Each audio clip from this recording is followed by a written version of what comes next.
en 1978, en 1975 même, il y a des personnes qui sont réunies et puis qui ont eu l'idée de créer une association dont le travail serait de participer à l'intégration des nouveaux habitants. Qu'ils soient en difficulté ou non, l'idée était de participer à l'intégration urbaine et de permettre de proposer de véritables dispositifs d'inclusion, d'intégration sociale dans la ville. Et donc en 1978, ils ont construit leur premier bâtiment, les Villageoises, qui se trouve à Olinande, à la Justice à côté, qui est un bâtiment qui accueille depuis 1978 des centaines de personnes qui sont dans des trajectoires d'arrivée, d'intégration et qu'on essaie d'accompagner pour entrer dans la ville, dans la vie sociale locale, le travail, la mobilité. Donc ils sont accompagnés par des travailleurs sociaux, il y a des outils d'inclusion, d'intégration. On va y revenir, hein, mais centre de loisirs, ateliers d'insertion par la restauration, il y a plein d'outils différents qui existent. Et c'est le travail donc qui est mené. Donc ce que je vais vous proposer, c'est je vais vous présenter déjà les invités. Je vais leur passer le micro, ils vont chacun se présenter avec leur prénom et puis après on va faire un petit échange pour voir un peu qui ils sont, comment ils sont arrivés là et qui nous parle d'eux. Bonjour, je m'appelle Tama. Bonjour, je m'appelle Marianne. Bonjour, je m'appelle Ali. Bonjour, je m'appelle Tahrir. Bonjour, je m'appelle Younes. Voilà, donc on va peut-être commencer avec vous, Tama. On habitait à Bordeaux et quand on était resté dehors plusieurs mois avec les enfants et on n'avait plus de logement depuis plusieurs mois, on avait décidé de déménager à Paris.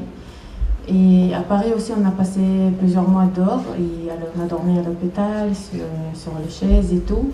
Et après, on a été, par l'organisme de CAO, on a passé au foyer villageoise. Et là, au foyer villageoise, on nous accompagne avec notre démarche et voilà. Alors qu'est-ce qui vous a amené en France ? En France, en fait, comme je voulais dire que je suis en France par rapport à mes enfants. Parce que moi, comme j'étais petite, je n'avais pas d'enfance. Mon enfance, il était terminé à 7 ans. Parce que quand j'avais l'âge de 7 ans, la guerre a commencé en Tchétchénie. Et on est dormi dans les caves, dans les vestes, dans les chaussures, parce qu'on ne pouvait pas les enlever. Et on pouvait n'importe quel moment, il va falloir courir et tout. Et on ne pouvait pas allumer la lumière parce que les capteurs, ils pouvaient voir en dessous de la porte la lumière et tout. Ils pouvaient attaquer en direct la cave et on serait morts tous en fait. Et comme j'avais les images dans les cinémas dans ma tête, comment les enfants ils dormaient dans les chambres bien lumineuses et en pyjama. Et leurs parents ils racontaient les histoires pour la nuit et j'ai rêvé à ça en fait. J'étais petite, j'avais pas grand rêve, mais après j'ai grandi, l'enfance j'avais pas vu en fait.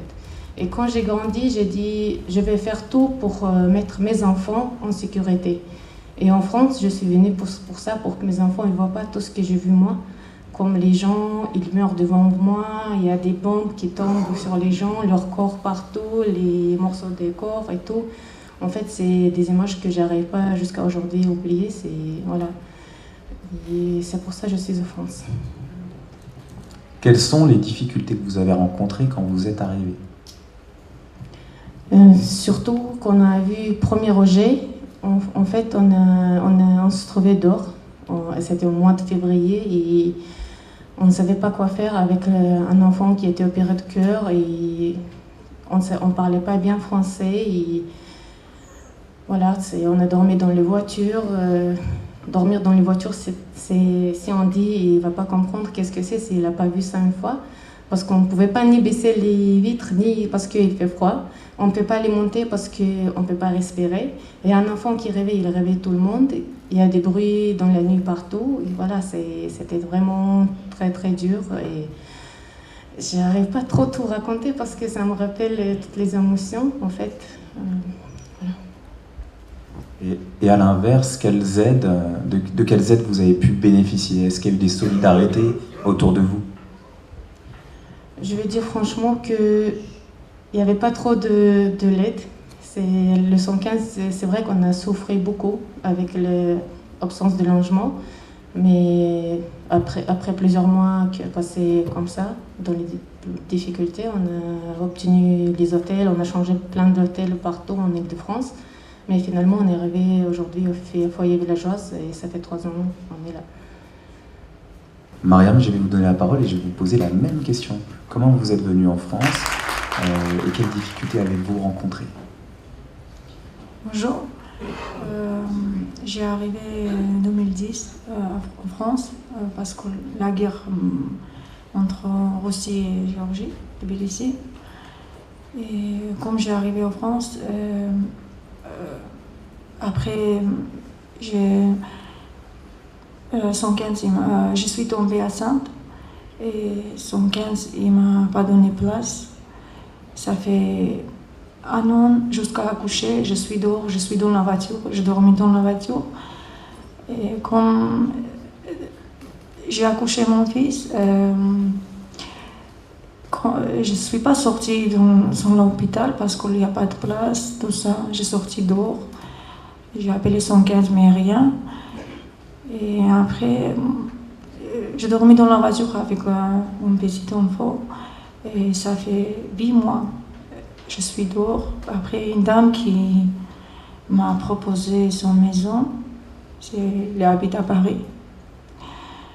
Et dormi chez elle, ça fait 3-4 mois après, tout le temps dans la voiture. C'est ça, après villageoise qui aidait. Non, ça fait 3 ans, on a aux villageoises. C'est ça. Autre chose? Non, merci. Merci Mariam. Voilà. Donc là, on est sur deux premiers témoignages. Bon, la particularité des villageoises, c'est qu'on est sur une résidence d'hébergement multiple. Donc là, Mariam et Tama sont en hébergement d'urgence. C'est un dispositif d'accueil inconditionnel qui passe par le 115 et qui permet donc d'héberger sur une durée indéterminée des personnes qui sont en rupture d'hébergement et souvent en situation administrative compliquée au niveau des papiers. Mais au niveau des villageoises, on a un accueil d'un public très multiple, c'est-à-dire qu'on va accueillir aussi des jeunes travailleurs qui sont sans solution d'hébergement ou vraiment touchés par la problématique du mal logement. On va accueillir des personnes âgées, il faudra en reparler, mais les personnes âgées sont elles aussi touchées par le mal logement qui est un symptôme de la pauvreté. On accueille des familles de plus en plus nombreuses, il y a 285 enfants actuellement dans nos structures. Et puis on accueille des hommes et des femmes isolées dans d'autres dispositifs. Donc voilà, c'est un projet d'intégration et d'inclusion qui passe par la mixité, l'étaiement. Et ce que je voulais vous dire, c'est que dans cette machine à fabriquer des inégalités, l'exclusion, le fait de séparer les gens les uns des autres par rapport à leur richesse, à leur situation sociale, ça fait partie, pour moi, d'une vraie préoccupation. Parce que je pense que c'est quand on est séparés les uns des autres qu'on se retrouve isolés, qu'on est les plus vulnérables. Alors bien sûr, il y a la question de la situation administrative qui a été évoquée. Sans papier, on ne peut pas travailler, on ne peut rien faire. On est obligé d'attendre 6 mois, 1 an, 2 ans, 3 ans, 4 ans ou plus. Mais je veux dire, il y a d'autres facteurs à côté qui sont importants à regarder. L'isolement, l'exclusion sont vraiment pour moi des questions cruciales en termes d'inégalité et de pauvreté. Après, il y a les questions bien sûr d'accès à la culture, de la scolarisation, de la mobilité. Si on ne peut pas se déplacer, on ne peut pas rencontrer les autres. Et je crois qu'aujourd'hui, notre action, elle est vraiment elle est axée sur ce travail d'inclusion globale qui consiste donc à proposer aux personnes qu'on accompagne et qu'on héberge un accompagnement global, un accès à la culture, aux loisirs, à la mobilité, un accompagnement professionnel aussi, à la formation et à l'emploi. Parce que bon, il faut être équipé pour pouvoir rentrer dans la ville et surtout pour pouvoir y rester. Voilà. Donc je vais passer la parole à d'autres personnes. Il s'agit d'un couple et là on n'est plus sur de l'hébergement, on est sur de l'insertion professionnelle. On est dans le cadre d'un chantier d'insertion en restauration. Donc je vous présente, je vais les laisser se présenter puisqu'on va avoir l'aide d'un traducteur, Mais ce traducteur, et en l'occurrence, c'est aussi notre chef de formation insertion par la restauration. Alors avant, je vais laisser le couple se présenter. Bonjour. Bonjour tout le monde. Je m'appelle Ali. Je suis irakien. Je suis journaliste. Je suis désolé, il n'y a pas parlé français bien. Moi, c'est le partir de France 2015. C'est ça.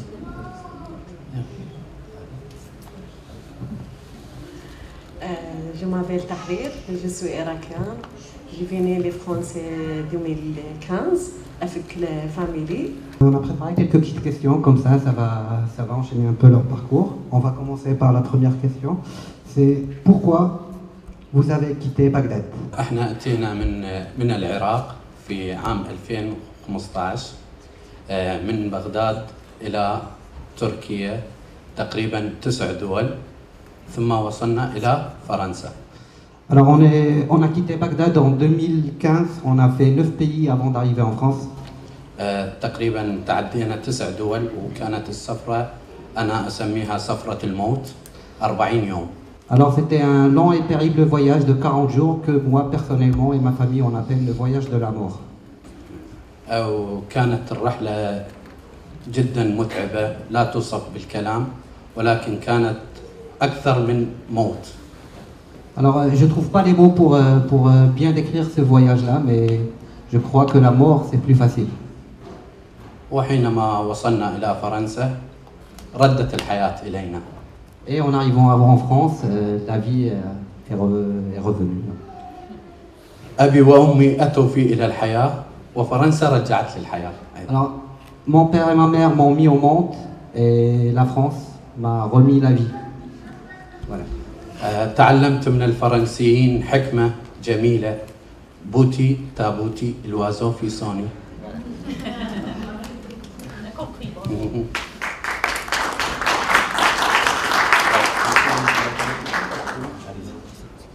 Alors on va passer d'abord, on va savoir ce que monsieur et madame faisaient en Irak avant de venir en France.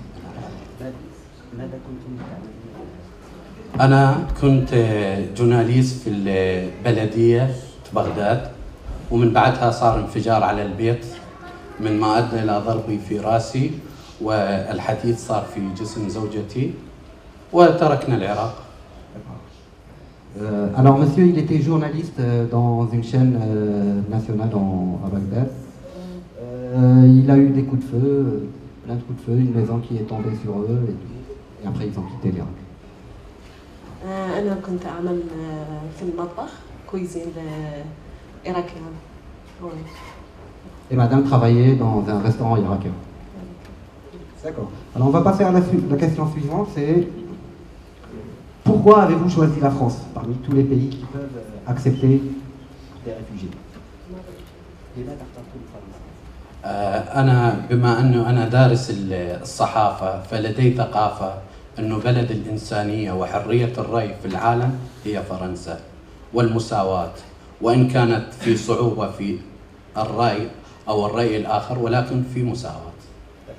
Alors monsieur, il a étudié tout ce qui est journalisme et tout ça, et apparemment il est venu pour la liberté, égalité et fraternité. On va passer à la question suivante. Alors, on ne va pas reparler de votre voyage, on a bien compris que c'était très pénible. On va passer directement à votre arrivée en France et à l'accueil que vous avez eu.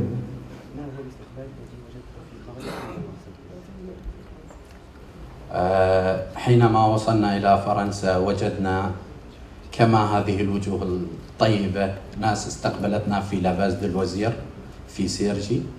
Donc quand on est arrivé, on a trouvé des visages aussi souriants que vous, hein, à la base de loisirs de Cergy. ومن بعد تقريبا بقينا أكثر من شهر وأعطونا في دار في كردموش. On a passé un mois à la base de loisirs et après on a eu un logement à Cour du Manche. ولكن في هذه المناسبة أحب أنقل تعازي إلى عائلة مسيو جويل موتيل. كان لي صديقا وكان إنسانا رائعا الذي فقدناه من أكثر من 10 أيام. Alors, feu Monsieur Joël Motel était vraiment pour nous quelqu'un qui nous a tendu les deux bras et qui nous a aidés pour toutes les procédures à faire. Une petite dernière question. Qu'est-ce que vous faites maintenant? الآن أنا أعمل في الباتيمو لأن اللغة الفرنسية صعبة والجورناليست الفرنسي لازمه إنسان عنده الأكسنت الفرنسي وإذا مو عنده الأكسنت لازم يكون عنده لونتتختيان الفرنسي بيان وأنا لا أستطيع في الوقت الحالي. Malheureusement, j'ai pas pu me convertir en journaliste, mais pour le moment, je fais une formation en bâtiment et je travaille en bâtiment. Et pour madame? Maintenant, les formations, les restaurants collectifs, أتعلم وأشتغل في نفس الوقت في الجوات لمدة عامين. Maintenant, je suis en formation en chantier d'insertion aux villageoises. Je travaille et j'apprends en même temps. Et je vois l'avenir plus clair chez les villageoises. Monsieur Benbouziane, je vais peut-être vous proposer de présenter votre activité. Je disais que l'appui Appui les villageoises travaille sur l'hébergement logement, sur l'insertion professionnelle et l'inclusion sociale en général. Et on va vous présenter un outil, parmi d'autres, qui est animé, piloté par Monsieur Benbouziane. Bon, je me présente, je suis Benbouziane Younes, je suis encadrant technique au chantier des villageoises, chantier d'insertion en restauration. On reçoit un public des communes voisinantes qui est bien particulier, hein, avec bien des spécificités. On a commencé en 2017, c'est notre 3e année. On a eu 3 promotions, on a un bon taux de réussite, on a bien pu placer des gens en CDI. On fait que commencer, hein, c'est pas fini. On essaie de transmettre pas mal de savoir, on ne se limite pas à la cuisine. On fait aussi du service à table, on fait du traiteur. En fait, on essaie de faire tout pour élargir le champ de travail, que les gens puissent facilement trouver du travail ailleurs. Voilà. Et pour le moment, c'est... Voilà, bon, année après année, on s'améliore, on a encore plein de choses à faire, mais je crois que l'insertion joue un rôle dans l'intégration des gens en France en tout cas. Monsieur Benbouziane, donc, qui est formateur en insertion par la restauration, service à table, traiteur, confection. Ce sont des entrées-sorties permanentes pour 6 personnes qui sont en accompagnement sur un plateau technique dans notre restaurant de Saint-Couvert à Cergy-la-Justice, qui font du traiteur, de l'accueil séminaire, et donc c'est à travers ces actions qu'ils peuvent se former. Ils sont également accompagnés par le PLI, donc c'est un conseiller professionnel qui les suit dans le cadre de leur parcours de formation, et donc ils ont des formations théoriques également. Donc voilà un outil. Tout à l'heure vous avez vu le centre de loisirs, un centre de loisirs pour les 3-12 ans qui permet d'accueillir un tarif très social des enfants qui n'auraient pas forcément accès à un espace de loisirs et un repas journalier durant les vacances et le mercredi. Donc ce sont des outils parmi d'autres. Et puis ce que je vais proposer maintenant, c'est je vais vous montrer aussi le travail qu'on fait avec d'autres associations, puisqu'on ne prétend pas travailler tout seul. Je pense que les solidarités, pour ceux qui en sont acteurs, qui montent des initiatives, elles doivent être l'objet de travail collaboratif, partenarial, parce qu'elles se partagent avec d'autres personnes. Voilà, je vais vous remercier, je vous remercie infiniment. Je voulais faire une toute petite parenthèse de témoignage par rapport à l'appui villageoise, puisque ma maman a eu la chance d'être accueillie en tant que personne âgée aux villageoises, et j'ai trouvé que c'était un projet formidable, une alternative à des maisons de retraite parfois trop souvent, qui ressemblent trop souvent à des mouroirs. Là, c'est vraiment un lieu de vie. Et ce mélange de population, je trouve, est une vraie leçon, et je pense que ça devrait vraiment être étendu. Voilà, sur tous les plans, l'accueil des personnes en difficulté, l'accueil des personnes âgées, les gens en situation d'urgence, les enfants. Et c'est vraiment du coup un lieu de vie, et non plus un mouroir, un ghetto pour une partie de la population en particulier. De lutte contre les inégalités sociales. Alors, bonjour à tous, moi je suis Patricia Bernard, je suis la vice-présidente et la chargée de communication de l'association Culture Solidaire. Bonjour à tous, moi je m'appelle Roxane Reblicos, donc je suis co-responsable du pôle Solidarité à Culture Solidaire. On a 3 pôles d'action, en plus de cette solidarité, on a aussi un pôle de protection du vivant, tout ce qui est animal, humain, environnement. Et on fait aussi de la promotion culturelle et artistique, et puis donc la solidarité, parce que tout ça en fait c'est lié. Nos actions sont assez diverses. En fait, le but c'est principalement de sensibiliser donc, sur ces 3 pôles et puis de créer aussi du lien, parce que nous, on estime que seul, on peut aller vite, mais qu'à plusieurs, enfin ensemble en tout cas, on va plus loin. Voilà. Et on est aussi, nos valeurs, c'est principalement la tolérance, la bienveillance et le partage. C'est notre valeur première. Et c'est pour ça qu'en fait, on partage avec des associations comme la PUI, mais d'autres comme XPU, comme United et d'autres. Voilà, je crois que j'ai à peu près tout dit. Pour ce qui est des actions qu'on va mener, on mène notamment des maraudes. Il y en a une ce matin, donc vous pouvez voir quelques photos. On a aussi commencé ce matin un projet de photos parce qu'on se disait que ça pouvait être un moyen de communiquer un peu différent, qui attire l'œil, qui est aussi une façon de donner de la visibilité à des personnes pour qui, donc les personnes notamment dans la rue, pour qui le regard est parfois difficile, et de donner aussi de la visibilité aux actions solidaires qui sont menées sur le territoire. Donc on espère que ces photos ne vont pas juste rester sur une clé USB et qu'un jour peut-être elles seront exposées dans un lieu comme ici. Et prochainement, donc, il va y avoir aussi donc, une maraude de Noël, le jour de Noël, et un repas solidaire. Donc le soir du réveillon de Noël, on va accueillir à la PUI 80 personnes en situation d'isolement. Et donc avec tout un tas d'actions aussi à côté pour essayer de pouvoir leur offrir aussi des cadeaux, un repas. Et donc voilà, donc on s'est lancé dans une recherche aussi de dons alimentaires pour pouvoir soutenir cette action et puis pour pouvoir en faire d'autres. Voilà. Globalement, dans l'association, on est tous un peu du coin et c'est des choses qui nous tiennent à cœur et que je pense qui méritent d'être portées un peu plus loin sur le territoire. Voilà. Alors, donc nos actions, elles sont notre adresse à Cergy, c'est 9 la Justice Mauve, donc à côté des Linandes, des villageoises, donc, parce que j'entends qu'on me demande l'adresse. Donc voilà, c'était simplement pour vous montrer des exemples. On ne prétend pas avoir les réponses à tout, mais en tout cas de vous montrer que des actions locales sont possibles, que chacun peut être acteur d'actions de solidarité. Il y a des actions professionnelles, il y a des associations avec des bénévoles, et on peut se retrouver autour d'actions convergentes.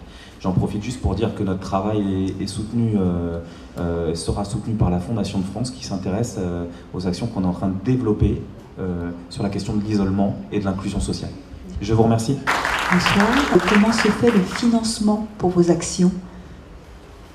Alors, on travaille sur un financement à 90% d'État, donc à travers le ministère de la Cohésion sociale, la DDCS, Service déconcentré de l'État, pour différents types d'hébergements. Ensuite, on est financé par l'Europe, le conseil départemental.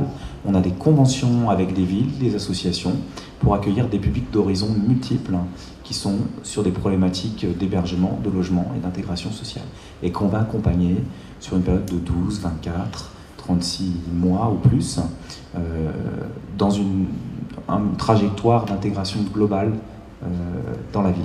Donc la finalité, c'est souvent le relogement, dans le logement social qu'on appelle de droit commun, on va dire le HLM, quoi, le parc HLM, mais pas que, on a d'autres objectifs pour d'autres publics. Voilà. Et donc ces financements nous permettent vraiment d'avoir un accompagnement global de tous les publics qu'on accueille, soit à travers de l'hébergement, soit à travers des activités, puisqu'on n'a pas que de l'hébergement. Il y a des ateliers langue des signes, d'apprentissage du français, etc., etc. Merci.